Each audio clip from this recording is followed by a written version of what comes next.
On this channel, I try to do something a little different than your average left-hand path type YouTube channel. I try to go, or attempt to go, deeper in the respect that I like searching for ideas or thinkers that might not be considered left-hand path, but contribute to that basic idea or philosophy, if you will. So, these are my personal top 5 philosophers, and all 5 of them have a connection of sorts to the path. I will begin with number 5, Eric Hoffer.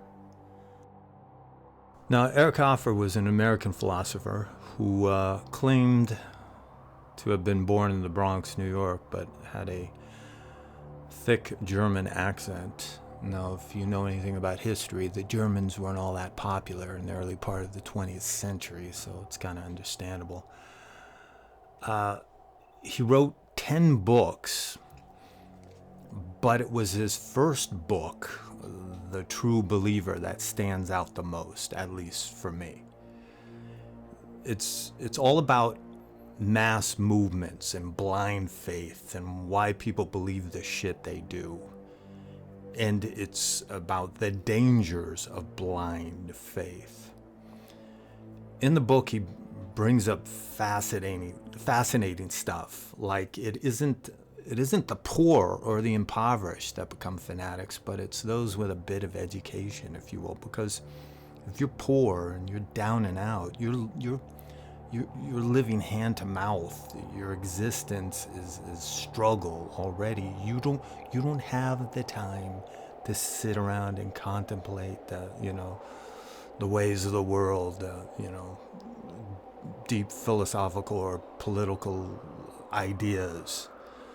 You are just trying to make existence work for you on a very basic level. He also brings up that in the book, it's people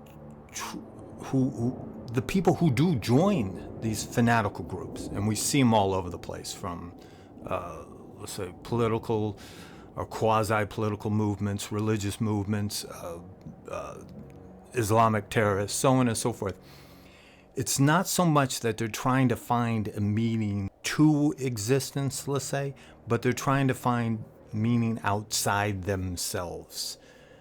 What it is they're not satisfied with who they are, so they want to get lost in a mass movement, become a cog in a machine, if you will, because they see themselves as insignificant.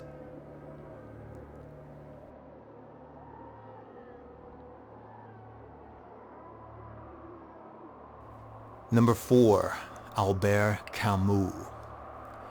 Now, Camus was born in 1913 in French Algeria. He comes from basically a poor background, unlike the other great French intellectuals of the 20th century. He was, let's say, poor. During World War II, he was part of the French resistance and was basically on the political left, but he despised Stalin and the Soviet Union because of its totalitarianist ways. Now, he is, or his ideas would fall under the realm of existentialism, even though he didn't like to be called an existentialist. His philosophy was absurdism. It's when you really want to find meaning, or you try to find meaning in existence, but instead you realize there is no meaning. And where those ideas butt heads, that's absurdism. Now, with absurdism, And because there is no greater meaning to existence, if you will, Camus figured you had three choices. Okay, you could kill yourself, you could adhere to a blind faith, religious or otherwise, see Eric Hoffer, or you can accept the absurdity of existence and make the best of it. An example of this, he brings up the myth of Sisyphus. He's from Greek mythology. He was the guy who was condemned to push a boulder up the hill, and when he gets near the top, the boulder would roll back down, and he'd have to push it back up again and do this forever, till the end of time. Now, what Camus comes up with is, what if Sisyphus enjoyed doing what he is doing? He finds the absurdity in it all and actually likes it. So that's basically what absurdism is. Number 3, Georges Bataille. Now, I've done a full video on Bataille. Look up my video on Asifel. Now, Bataille he was a great thinker, French, early part of the 20th century. And he touched on many different ideas, if you will. But the one that sticks with me is Asifel. That is his journal that he came up with in the later part of the 1930s, and the secret society of the same name. Now, Asifel was a response to the totalitarianist wave that was sweeping through Europe in the guise of Nazism. All right, and with Asifel, Bataille wanted to start a new religion or anti-religion based on Nietzsche's diagnosis of the post-theological epoch, the idea that since God is dead, what do you do after the death of God? Meaning after that foundation of Christian theology, after it has crumbled, where does society go? Because let's face it, Western society, at its root, there is Christianity. So with Asifel, he had this symbol, the symbol of the headless man. And headless basically represents the death of God, headless, no God. And instead of Yahweh, you would replace Yahweh with Dionysus, if you will. And he wanted to utilize this Dionysian archetype against the Wotan archetype, as in Wotan being utilized by the Nazis and the Hitlerian philosophy. See, Bataille's philosophy at its root is counter to the despair of nihilism. And it reveals the way back into the heart of darkness by rationalizing the irrational. It's to delve into the ecstasies of the primal divinities and their savage, joyful nature. Number 2, H.P. Lovecraft. Now, I know a lot of you are thinking H.P. Lovecraft was not a philosopher, he was a horror writer. Yes, he was a horror writer. But inadvertently, he had created a philosophy through his writings, through the metaphor in his stories. This philosophy is called cosmicism. It's the basic idea that you don't matter. you are an insignificant bit of organic matter on a little speck in a vast, indifferent universe. Someday, all of this, everything you know, all of it, of existence, including all the stars, will no longer exist. There will be nothing, if you will. And who knows, out of that nothing, something might come, but all of this existence as we know it will be gone.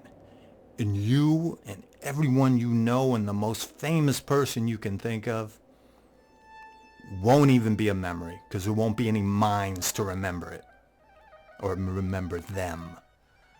That's the idea of cosmicism.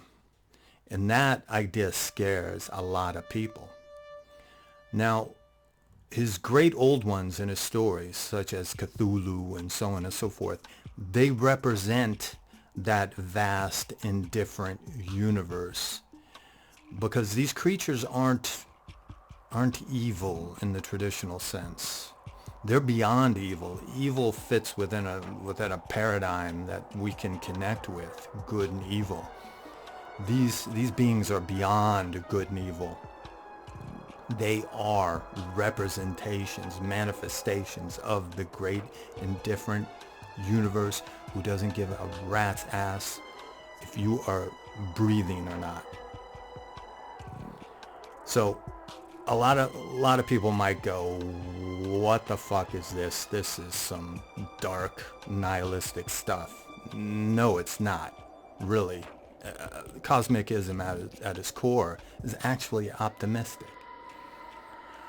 You need to find personal meaning within this great vast void of meaninglessness.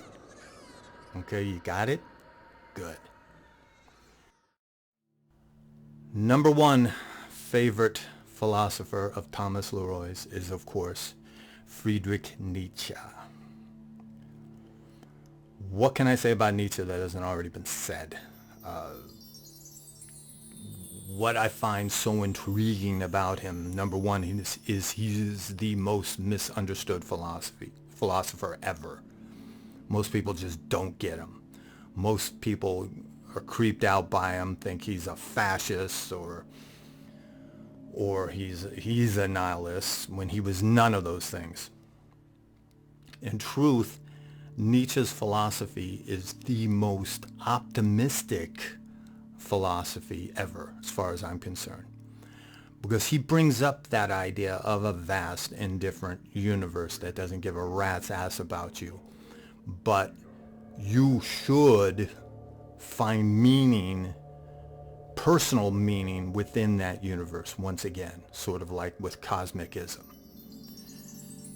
Okay, now you're probably wondering, how do you do that? How do you find meaning in that which has no meaning? Well, it's by giving your personal existence meaning. And that's what we're doing on the left-hand path. We are giving ourselves our own personal meaning. I don't really care, all right, if there is, even if there was a greater meaning to existence, I can give a fuck. It's about my personal meaning that's important. Now, to help understand Nietzschean philosophy concerning meaning and giving your life meaning is all right, he came up with the idea of the eternal return or the eternal reoccurrence. And what the eternal recurrence is, it's the idea that maybe, okay, let's say a demon were to come to you late at night and whisper in your ear that you will relive this life, this very life, over and over and over again for eternity. All right, sort of like Sisyphus pushing the rock up the hill. Or like, recording on an endless loop. It's not reincarnation in the sense that you'll be reborn and live a new life. No, you'll be living this life, this existence. All right? Now, how will you personally take it? What will you do? Will you be filled with despair? Or will you call that demon an angel, and that's the greatest thing you've ever heard? The basic point is this. If you are to live this existence over and over and over and over again till the end of time, what will you do from this point on in your life? How will you live your life? You will try to find the greatest joy in your existence as possible. You will live an absurd existence, if you will, following the philosophy of Camus. You will try to make the best of it, even in despair. You will try to learn from despair and hardship. Because if you're going to have to live it over and over and on an endless loop, you're going to want to return to something that is uplifting. Doesn't matter what your childhood was. Doesn't matter what it might have been hell. But now it's up to you from this point forward, since you know this reality of this eternal return, to make the absolute best of your existence, no matter what.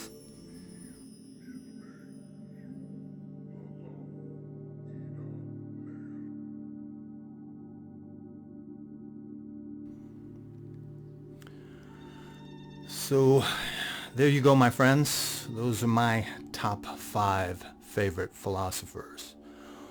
What are your top 5 favorite philosophers or thinkers? Leave your comments down below, and until next time, have a great day.